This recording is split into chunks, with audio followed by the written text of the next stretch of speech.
Hello student, I hope आप सभी लोग अच्छे होंगे। Welcome back our YouTube channel Ashish Tiwari. My name is Muskan and आज की इस वीडियो में हम बात करेंगे। हमारा जो सब्जेक्ट है primary education in India semester 6 discipline का सब्जेक्ट है। ये हमारा लास्ट चैप्टर आने वाला। सारी वीडियोस कंप्लीट हो गई हैं, जिसे लास्ट वीडियोस नहीं देखी है देख लीजिएगा। छोटी छोटी वीडियो है, ज़्यादा टाइम नहीं लगेगा। आपको पूरा चैप्टर है, सिलेबस है, वो आपको एकदम कम्प्लीट हो जाएगा। एग्जाम आने वाले हैं तो आप सारी वीडियो देख लीजिएगा। चैप्टर नंबर 11 है, यूनिट 3 का। ये हमारा लास्ट चैप्टर रहने वाला है। इसका सिलेबस कंप्लीट हो चुका है। प्राथमिक स्तर पर शिक्षकों का व्यक्तित्व विकास किस प्रकार से होगा, तो वो हम चैप्टर के अंदर पढ़ेंगे। हमारा चैप्टर नंबर 11। ओके, तो इसमें क्या देखेंगे, शिक्षक की जो व्यक्तिगत जो विकास है उसको समझेंगे। प्राथमिक स्तर पर व्यक्तिगत विकास के चरण और उसके घटकों को जानेंगे, मतलब इस विकास में होने वाले लाभ, चुनौतियां, इन सबको पहचानेंगे। तो प्रस्तावना में कि एक अच्छे शिक्षक के लिए लगातार सीखना और अपने कौशल को सुधारना, ये बहुत ही महत्वपूर्ण एक आवश्यकता होती है। ठीक है, किसी भी उद्देश्य से मतलब व्यापक विकास की आवश्यकता होती है, जिसमें शिक्षक अपनी जो गुणवत्ता है उसमें सुधार लाते हैं। वो अगर अपनी गुणवत्ता में जो उनको शिक्षा सिखाने की जो विधि है उसमें अगर सुधार लाते हैं तो बच्चों को और अच्छे से समझ में आता है। उनको अगर आप नॉर्मली लैंग्वेज में अगर आप समझाते हो तो ईजिली वो समझ जाते हैं। तो उनकी जो गुणवत्ता है शिक्षा शिक्षा देने में, उसको सुधारना चाहिए। नई नई तकनीकों से बच्चों को बताना चाहिए। तो इससे अगर आप एक्टिव मतलब एक एक्टिव होकर अगर आप बताते हो बच्चों को तो वो मतलब कोई मस्ती से बताते हो या मस्ती में पढ़ाते हो तो वो एंटरटेन से पढ़ते भी हैं। अगर क्लास में बोरिंग तरीके से आप कुछ भी पढ़ाते रहते हो तो वो लोग बोर हो जाते हैं, आपकी पढ़ाई पे ध्यान नहीं देते हैं। तो वृत्तिक में क्या है कि व्यावसायिक विकास का इसमें क्या अर्थ है।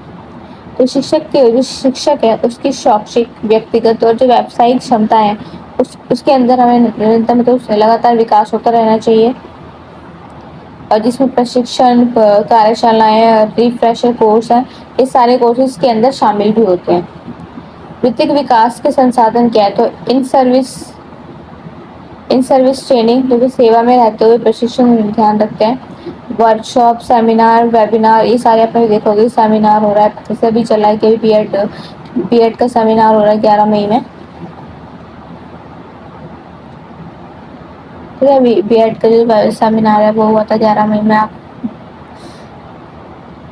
ठीक है, करोल बाग के पास सेमिनार, मतलब सेमिनार वो होता है जहाँ पे आप प्रेजेंटली आप कोई भी मीटिंग्स हैं, कोई भी एजुकेशन कुछ भी एजुकेशन से रिलेटेड कोई भी ऐसी मीटिंग्स वगैरह होती हैं तो वो सारे सेमिनार्स में अटेंड। लेकिन जो वेबिनार है वो आप ऑफलाइन मतलब ऑनलाइन अटेंड करते हो, अपने मोबाइल थ्रू, लैपटॉप के थ्रू, इन सब के थ्रू अटेंड करते हो। वो होता है सेमिनार। वेबिनार का मतलब ये होता है। ठीक है, तो ई लर्निंग प्लेटफॉर्म जैसे दीक्षा, निष्ठा प्लेटफॉर्म, तो इन सभी के थ्रू होता है। तो सारे ये जो है ना वित्तीय विकास है, अपनी जो एजुकेशन पॉलिसी है उसको विकास करने के लिए जो नए नए साधन निकाले हैं, लोगों तक इन जो फैसिलिटीज को, लोगों को इनके बारे में बताने के लिए सभी चीज़ें हमें इसका प्रयास करते हैं, ताकि सबको इन सब चीज़ों के बारे में पता चले। जो अनुभवी शिक्षक है उनसे इनका मार्गदर्शन भी हो सके। विभिन्न विकास के जो 5 चरण होते हैं। चेतना, तो शिक्षक में जो विकास की आवश्यकता है ना उसका एहसास कराना होता है, अवेयर करते हैं उनको। मूल्यांकन, असेसमेंट, शिक्षक की क्षमता है ना उसका मूल्यांकन करके रखते हैं। योजना प्लानिंग करते हैं वो लोग। व्यक्तिगत विकास की जो योजना है उसको बनाने के लिए वो लोग प्लानिंग करते हैं। कार्य मतलब इम्प्लांटेशन में क्या होता है कि निर्धारित योजना का जो उन्होंने जो सोचा है कि हाँ, अगर से आप लोगों ने सोचा कि आज आपको एजुकेशन के चैप्टर है 5 चैप्टर था, आज आपको कंप्लीट करना है। नेक्स्ट डे उसका आपको रिवीजन करना है, तो आप आज इस 5 चैप्टर्स को कंप्लीट करोगे, नेक्स्ट डे उसकी उसमें से उसका रिवीजन करोगे तो आपके लिए बेनिफिट है। तो मतलब आपने जो योजना बनाई उस योजना के तहत आप उसके थ्रू काम भी कर रहे हो, तो ये कार्य करने का एक तरीका हो गया। समीक्षा, तो किए गए जो विकास है उसके बारे में अपनी राय देना। और वृत्तिक विकास के घटक, तो इसमें क्या है कि विषय ज्ञान होता है, शिक्षण जो कौशल उसके बारे में पता चलता है, मूल्य आधारित जो शिक्षाएं वो होते हैं, और नेतृत्व क्षमता है। इन सभी चीजों को ये इसके प्रमुख घटक है हमारे इस वृत्तिक विकास के लिए। तकनीकी दक्षता भी बढ़ती है। प्राथमिक स्तर पर जो शिक्षक है उसके वित्तीय विकास क्या होते हैं, तो इस स्तर पर जो शिक्षक है ना उनको जो भाषा है, गणित, पर्यावरण अध्ययन, ये सब की जो गहरी समझ है इसकी इनको आवश्यकता होती है। जो बाल मनोविज्ञान है, समावेश शिक्षा है, और जो मूल्य जो शिक्षा है उसमें इन्हें विशेष ध्यान देना होता है। इससे बच्चों को में इजिली अपने टॉपिक्स को कवर कर पाए। वित्तीय विकास से लाभ क्या होता है, शिक्षक की जो दक्षता है वो बढ़ती है, मतलब जो आपकी एजुकेशन है आप कुछ किसी टॉपिक पे आप किसी को बता रहे हो या फिर आप में से किसी को टीचर ही बनना होगा, तो आप किसी को कोई भी टॉपिक आप समझा रहे हो, आप बच्चों को तभी समझा पाओगे ना जब आपका तरीका वो बहुत अच्छा होगा। आपका समझाने का तरीका ऐसा होना चाहिए कि सामने वाले को आपकी जो बताना चाह रहे हो, आपका टॉपिक जो क्लियर करना चाह रहे हो, वो उसे समझ आए। आप जैसे कोई प्रेजेंटेशन देते हो क्लास में, तो ऐसे आप अपना जो प्रेजेंटेशन ऐसे तैयार करते हो, सामने वालों को आपका जो प्रेजेंटेशन है वो अच्छे से पसंद आ जाए। तो बच्चों को बेहतर शिक्षा मिले, इसके लिए सारे विकास के लाभ ये उद्देश्य देकर हमने ये जो एजुकेशन जो व्यक्तिगत विकास है इसकी सारी नीतियाँ लगाई थी। और शिक्षक जो आत्मविश्वासी और नवचारी बनते हैं, तो हमें ये सारे लाभ देखने को मिलते हैं। जो शिक्षक है उनकी कक्षा में उनकी जो शिक्षा सुधार करने में काफ़ी बढ़ोतरी होने लगी थी, बच्चों की शिक्षा वो बेहतर मिलने लगी थी और शिक्षक के अंदर आत्मविश्वास की भावना भी ये देखने को मिल रही थी।